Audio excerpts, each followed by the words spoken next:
Sen bo'lmasa shu yerda turib tur. Mashina oldida erkak kishilar bor ekan. Shuni men borib ko'rib kelaman. Xo'p, faqat yaxshilab tekshirib oling. Bo'ldi, hozir borib men ko'raychi. Agar mashina yoqsa, kelib o'zing bilan maslahatlashaman. Sen bo'ladi olamiz-chi, keyin olamiz. Bo'pti, boring, bora qoling.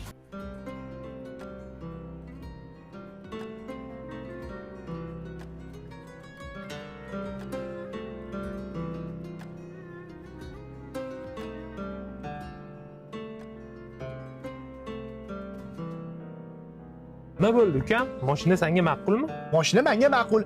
Buni narxini nechta pul qilib berasiz endi? Senga bo'lsa 3200 qilib beraman. Pulim ozgina kamroq-da. Buni ozgina kelishtirib bering. Senga 3200 qilib beraman. To'g'ri kelsa ol. Hozir aka 2 minut. Shuna maslahatlashib oling. Ko'rdingizmi, nima bo'ldi adasi? Ko'rdim, mashina menga yoqdi. Lekin ozgina pulimiz yetmas ekan-da. Nech pul yetmas ekan? Shu dokumentlari bilan $500 yetmas ekan-da. Mashina sizga yoqdimi? Ha, zo'r ekan mashinasi. Yoqdi.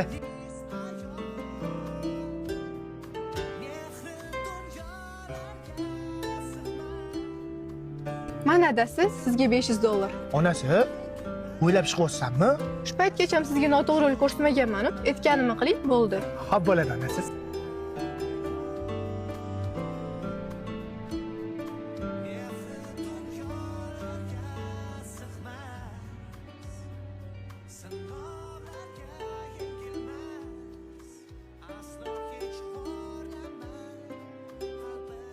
Onasi, Labi adasi, rahmat senga. nimaga rahmat deyapsiz? Senga uylanmasimdan oldin bo'ydoq paytim husnimda. Bir siltira kiyimimdan boshqa hech nimam yo'q edi. Xudoga shukr, senga uylandim. Sen sababli eskiroq bo'lsa ham uyli bo'ldim. Otali maqomiga erishdim. Seni maslahating bilan ko'p joyda ish qilib kam bo'lmadim. Oilada erkak bosh bo'lgani bilan ayol bo'yin bo'lar ekan. Bo'yin qayoqqa qarab burilsa, bosh ham o'sha tarafga burilar ekan.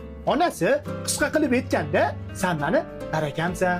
Do'stim, siz ham uydagi barakangizni qadriga yeting. Bizning har bitta erishayotgan yutug'imizda mana shu ayollarimizning hissasi juda ham katta.